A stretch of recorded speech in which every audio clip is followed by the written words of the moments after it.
Okay. So, start po natin yung, lesson po natin na continuation po ng lesson natin sa Math in the Modern World with the 4 basic concepts. So, eto po yung 4 basic concepts po natin sa math. So, yan po yung apat. We have the sets, binary operations, functions, and relations. So, sa pagkakaalam ko po, yung number 1, 3, and 4, you are familiar with that. And then the number 2, ayun lang po yung medyo, confused po tayo or hindi po natin gaanong alam. And then eto din pong pangalawa ay hindi naman din po, para sa mga HRT or TTM na mga students, but, it is useful for computer engineer courses po, computer engineering courses. So, let's see. Start po tayo sa una po natin, sets daw po. So, what are sets? So, siyempre, ito po yung ginagamit po natin kapagka po, we have the Venn diagram, for example, ayan, we have the circles here. So, yung pong una, ayan po yung A, for example, and then ito po yung letter B. So, eto po yung pinaka-meaning po ng set natin. It is any group or collection of objects is called a set. The objects that belongs in a set are the elements or members of the set. So, yan po. Kapag ka po sinabi natin collection of objects, so dito po sa math, syempre, collection of numbers or kung ano man pong mga values yung nakalagay sa set po natin or ayun po, collection of numbers, ayun po yung tinatawag na set.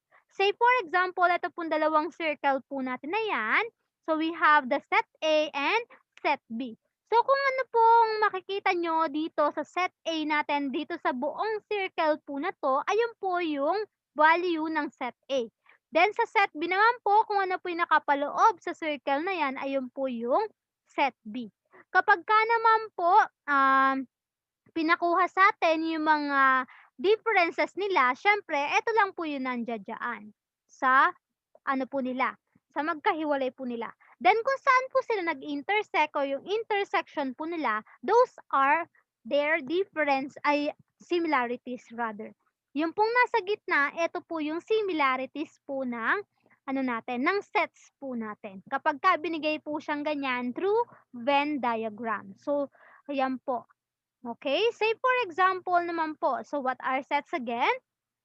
Yan, for example, binigyan po tayo ng 4 seasons. Ang binigay po, spring, summer, fall, and winter as its elements. So yan, paano po natin isusulat yan as sets? So meron po tayong dalawang method paano po isulat yung set. So we have the first one, the roster method. So kapag ka po roster method, ginagamitan po yan ng braces. Ginagamitan po siya ng braces, the open and close braces po. And then kung ano po yung nasa loob po ng braces na yan, ayun po yung elements po ng set po natin. Okay? Say for example, we have 1 here and 0. So yun po yung elements ng set po natin kung ano po yung nasa loob. Then, it is separated by the use of commas. So, kuwit po yung ginagamit sa pagse-separate po ng elements. So, paano po natin isusulat yung kanina na 4 seasons, spring, summer, fall, and winter. So, ganito po yan isusulat. So, since it is, those are seasons po, so letter S, yan po, it has an element of spring, summer, fall, then winter. Nawala lang po yung word na and it is separated by the comma. Okay? Then we have the second one, eto naman po, yan, descriptive method. Paano naman po yan? So, describe. I-describe po natin. So, ang given po dito, yun na mismong element. So, A has an element of, ayan, A, B, C, D hanggang letter Z po. So, magbibigay po tayo ng description dyan po sa element na yan or dun sa set po na yan na given. So we have this one solution. Set A is the set of letters of the English alphabet. So ganun lang po kadali yung dalawa. Kapag ka roster, ginagamitan po ng braces. Then given po yung braces po yung ginagamit natin. Then kapag ka naman given po yung element natin, ginagamitan po natin ng descriptive method. Okay? Next, the symbol, yung para pong letter E, ano po ba yan? So, it denotes membership. So, ibig sabihin, kasali siya. Say for example, we have X is an element of A. So, kapag ka po sinulat natin yan as set, A as the set, ayan, kasama po si letter X, ibig sabihin. So, paano naman po itong basahin? Yan. Okay, so ito po yung basa dyan. X is an element of A. X is an element of A. Kapag ka po wala siyang, yun. Ito po yung next one. Yung kabaliktaran po ng symbol na I na yan or is an element. So makikita nyo po yan sa Word documents, sa Word po, sa Microsoft Word. So meron po yan sa insert, equation po dun sa mga symbols po doon sa bandang kaliwa. Okay, so makikita nyo po doon na set po yan. Or element rather. Okay, the symbol, yung E din po ulit, pero naka-cross out po siya. It denotes non-membership, of course, kabaliktaran po nung kanina. Then, yan. Siyempre, ang basa po dyan, babaliktaran lang po natin, X is not an element of A. So, ganun lang po kadali. Then we have this example of set, empty set, or null set. Kapag ka po sinabi nating empty, ibig sabihin wala pong laman. So kapag ka sinulat po natin yan as a roster method, yan, braces lang po yung meron. Wala kang makikita dun sa loob po ng braces. Wala pong value. O kaya naman po, yung parang pa-circle po siya, then naka-cross out po, that is null set or empty set. So, ganyan po siyang nire-represent. Okay. Then we have the binary operations.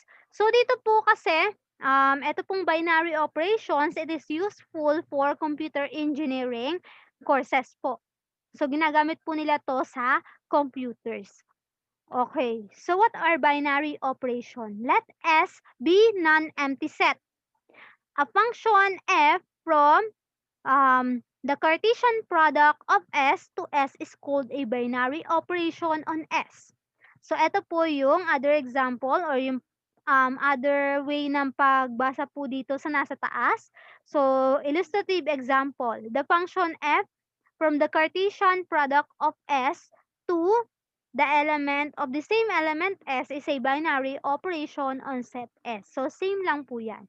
So, ano nga po ba yung mga binary operation po natin? Yan yung kung ano po yung makikita nyo dito, hindi po ibig sabihin na multiplication lang po yung operation na ginagamit sa binary. Pwede po yung 4 fundamental operation po natin. So, dito po kasi kadalasan, ang ginagamit po ng mga engineer are the numbers, sabi nga po binary, it is base 2. Kapag ka po kasi decimal, base 10. Kapag ka binary, base 2. So, ang number na ginagamit sa binary ay 1 at 0 lang po. 1 at 0. Sa binary operation, ang value po ng 1 ay 1 pa rin. Ang value po ng 2 sa binary ay 1, 0. Ang value naman po ng 3 sa binary ay 11. Bakit naging 11? Or bakit naging 10 yung 2? So, ganito po yan. So, we have 10, di ba? So, eto po, 2 raised to 0, ang base po niya ay 2, then 2 raised to 1. Dahil 0 po ito, x nyo na po dahil wala po siyang value. Kapag ka pinag-multiply mo itong dalawa, yan. Okay, so let's see. Ang 2 raised to 1 po ay 2. Times 1, 2 pa rin. Ang 2 raised to 0 po ay 1 times 0 is 0 po. So, 2 plus 0 po, ang value po niya ay 2. Kaya po naging, ang 2 po ay naging 10 sa binary. How about 3? Bakit po 11? 3. Tapos naging 11 sa binary. So, yan po, 11. Then, ang base nga po, magsimula ka pa kanan, papunta sa kaliwa. So, 2 raised to 0, 2 raised to 1, lagi pong ganun. So, yung 2 raised to 1 po is 2 times 1 po dahil may value, that is 2, plus. Ang 2 raised to 0 po ay 1 times 1 po, that is 1. So, we have the value 3. Kaya po, sa decimal, yung pong 11 ay 3. Sa binary, 11 siya. Sa decimal ay 3. So, ganyan po yung sa binary operations po natin. Okay? So, yan po yung first part. So, we have the second one, yung continuation po niyan. So, we have the functions and relations naman po. Okay. So, eto naman po kasi ay pinag-aralan po ninyo nung grade 11 po siguro. So, yan. Function. So, pakinggan muna natin tong kanta about functions.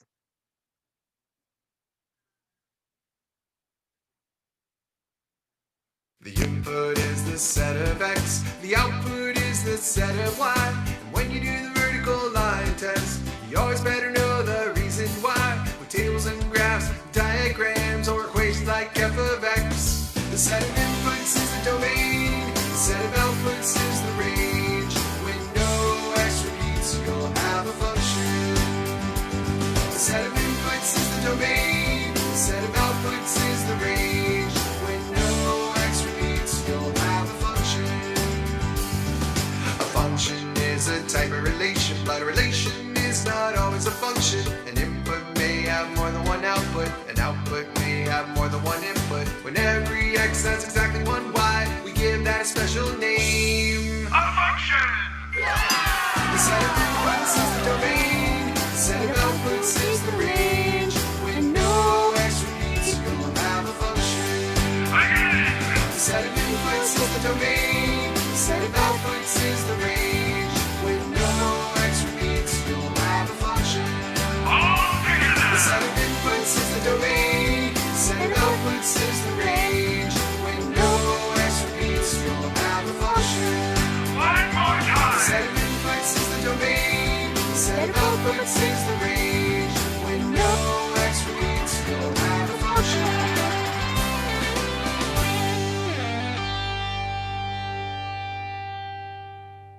Okay. So, yung kanta po na yon is the better way to understand functions po. So, ayan po yung ginamit ko sa pagdi-discuss sa mga grade 11. So, ayan din po yung ginamit ko para matandaan kung ano po ba yung function. So, ngayon po, ano po ba talaga yung function?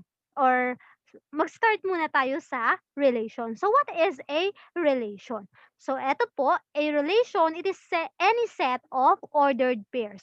So, kapag ka po sinabi nating relation, magbigay po tayo ng ordered pairs. So, say for example, we have 0, 1, then we have 0, 2, or 0, 3. So, it is an example of relation po. Ito po yung mga ordered pair.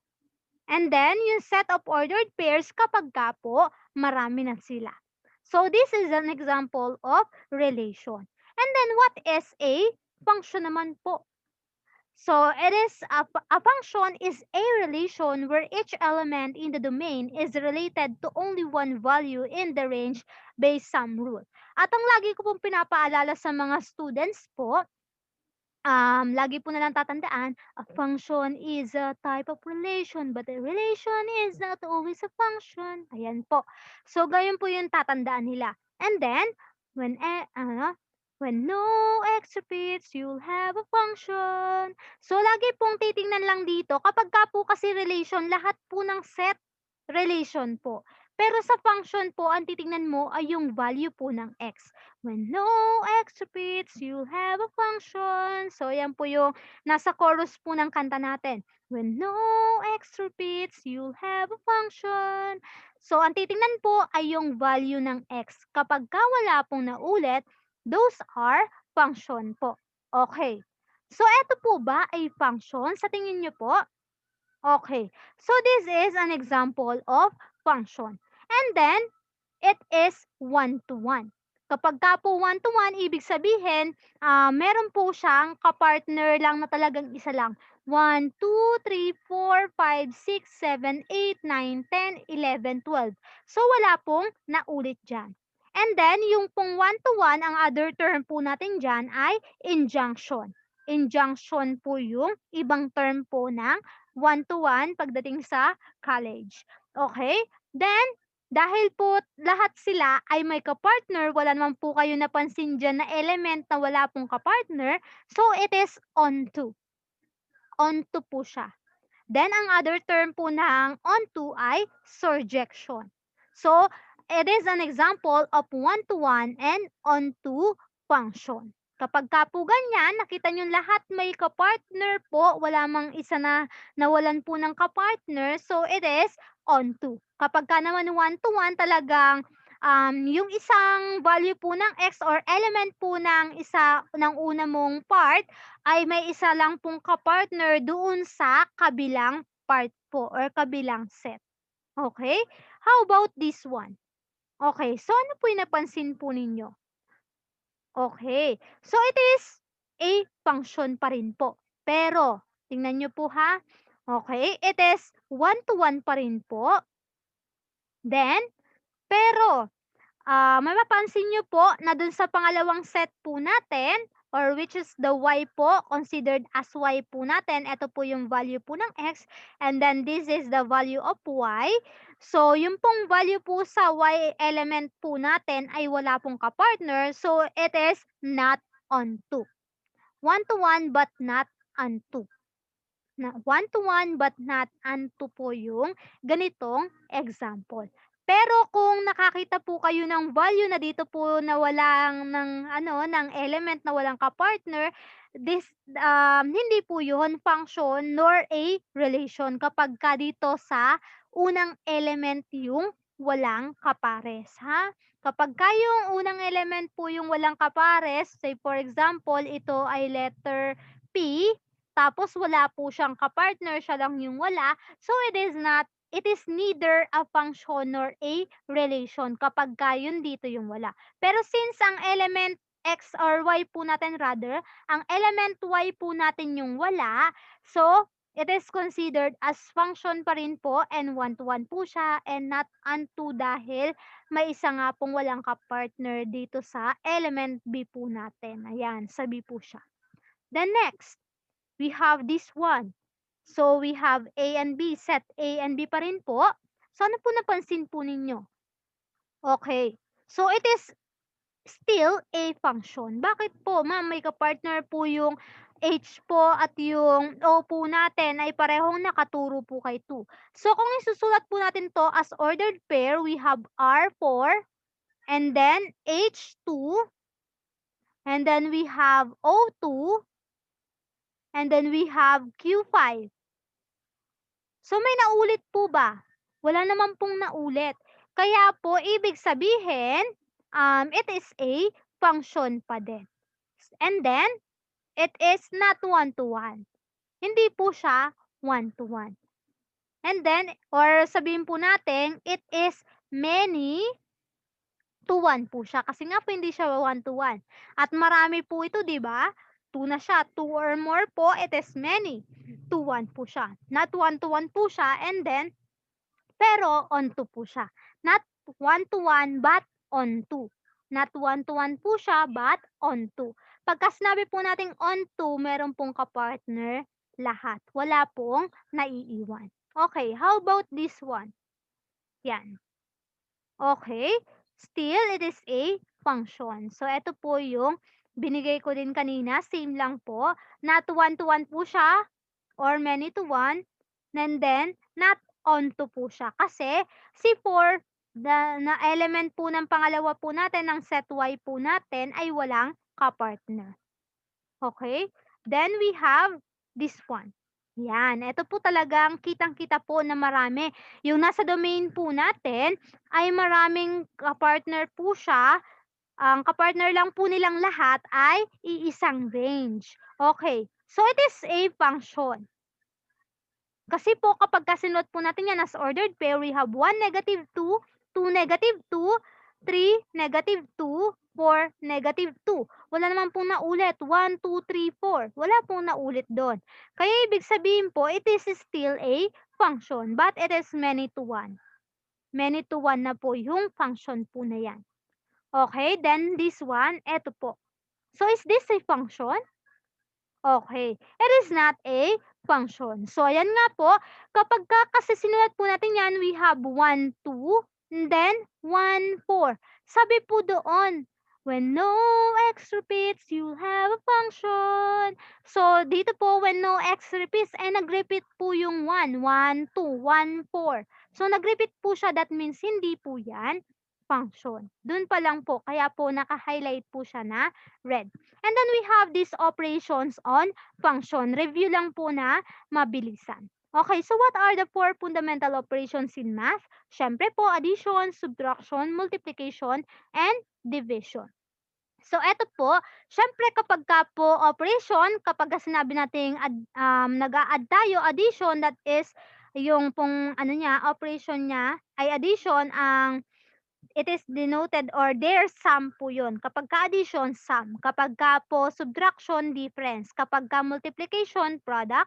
And then kapag ka po division ay quotient. So, eto po pinag-aralan nyo na po nung grade 11 po kayo. Yung function operation.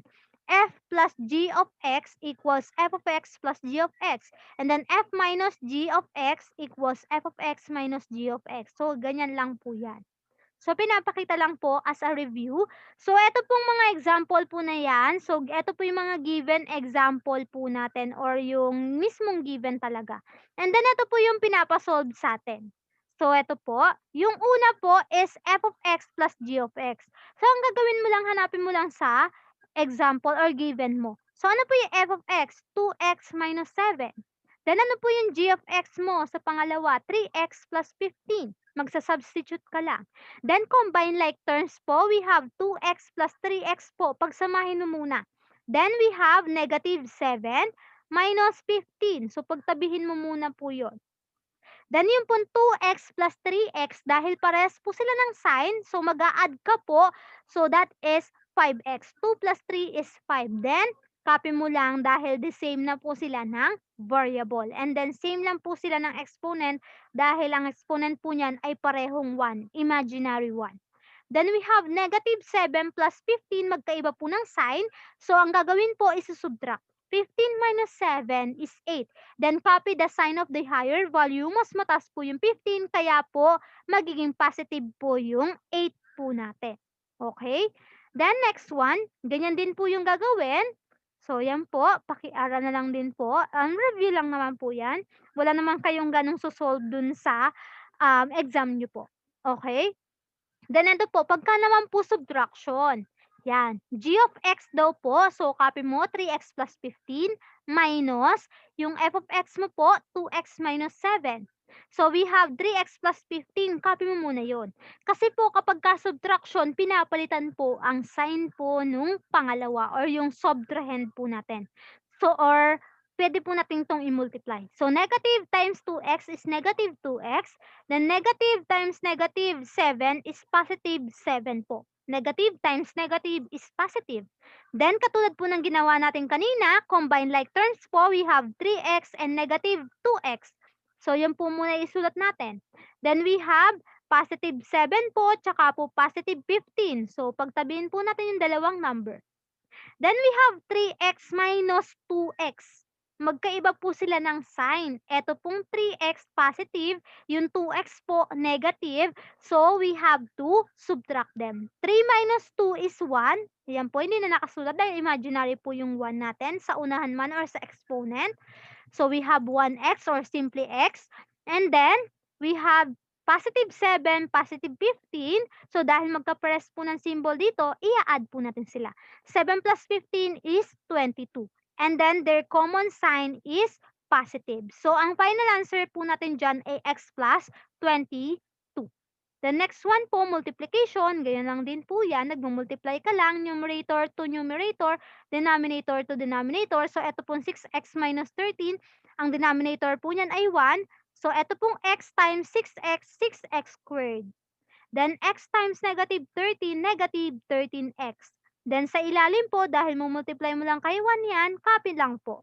So, review lang po kaya po binibilisan ko lang. Hindi naman po kayo magsosolve sa exam nyo po. So, bilang review lang po. Ganun din po pagka nag-multiply or divide. Yan, pagka po magdi-divide. And then we have the composition of, so divide po ito, sorry. Yan, kapagka po magdi-divide, ganyan din po. Okay, composition of function. So, ito po yung pag na tinatawag sa composition of function. So, parang same lang din po siya ng operations of functions, pero dito po, dalawa po yung, ganun din po, dalawa din po yung element natin or two or more po, pero mag-i-start ka dito sa pinakakaloob-looban po, yung innermost na function po yung gagamitin. So, yan po, f of g of x is f of g of x. Ayan. So, yan po yung example natin. Ayan. So, ang given po kasi natin sa f of x ay 2x minus 7. Sa g of x po, 3x plus 15. So, eto po. Dalawa po yung kasi yung pagko-compare natin. Paano daw po kapag ka f of g of x po yung pinapahanap? So, sulat mo po siya, f of g of x. So, eto po yun. Pagka sinulat po natin as composition of function. So, mag-start ka po daw dito sa innermost. So, ang g of x po natin na value ay 3x plus 15. So, sulat mo muna po iyon, 3x plus 15.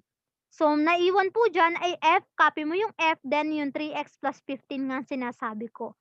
And then, eto po, ilagay mo dito, kaya po nakatutok siya dyan kasi f of 3x plus 15 mo. Ngayon, ano po yung value ng f of x mo? Ang f of x mo ay 2x minus 7. So, yan po, 2x minus 7. Ngayon, kung ano po yung nasa loob na to, ayan po yung ipapalit mo sa value ng x. So, we have 2, copy, 2, ayan po. Ika-copy mo yung 2, and then yung x mo, kung ano yung nasa loob dito, yun po ipapalit. So, 3x plus 15, then minus 7. Minus 7 pa rin naman. Then next po, dahil naka-parenthesis po yan, meaning multiplication po, 2 times 3x is 6x. 2 times positive 15 is positive 30. Then, eto po, copy na lang, minus 7. Then, we have 6x po. Wala na po siyang ibang kasama na may letter x po dyan. So, we have f of g of x equals 6x. Then, 30 minus 7, that is 23. Ngayon po, etong example number 2 naman, paano kapag kabaliktad? Parehas ba sila ng sagot kapag composition of functions? Okay. So, g of f of x. Ayan po. So, g of f of x equals g of f of x pa rin naman. Mag-start ka dito sa f of x naman. Ang f of x po na given natin ay 2x minus 7. So, ayun naman po yung isusulat mo. 2x minus 7, g of 2x minus 7. Then, lipat po siya dito sa kaliwa. Then, ano po yung value ng g of x mo? Ito po yung kanina, g of x po yan, di ba? Ayan, 3x plus 15. Then, kung ano po yung value ng x dito, ito po ipapalit, yung naka-red, ito. So, we have 3 times 2x minus 7. Ayan, ito po yung x natin, ito po ipapalit. Then, plus 15. Then, i-multiply po natin yan dahil naka-parenthesis po. 3 times 2x is 6x. Then, 3 times negative 7, that is negative 21. Then, plus 15 po. Then yung 6x po, wala po siyang kaparehas, so that is 6x pa rin. Wala naman siyang like terms. Negative 21, positive 15. Magkaiba na naman po ng sign. So magsusubtract po tayo, 21 minus 15 is 6. Ngayon, 21 po ang mas mataas, ang sign po ng 21 ay negative, kaya naging negative 6. So ang final answer po natin sa g of f of x ay 6x minus 6. So as you can see, magkaiba po ng answer. Excuse me. Then, we have the example 3. Ganun din po, as you can see, magkaiba pa rin po ng sagot yung k of g of x and then g of k of x. Ganyan po sa composition of function. Magkaiba po, kahit magkapares lang po ng ginamit na function, given na function, magkaiba po talaga yung magiging sagot. So, be careful po dito sa composition of functions po natin. So, hanggang dyan lang po yung sa 4 basic concepts po natin.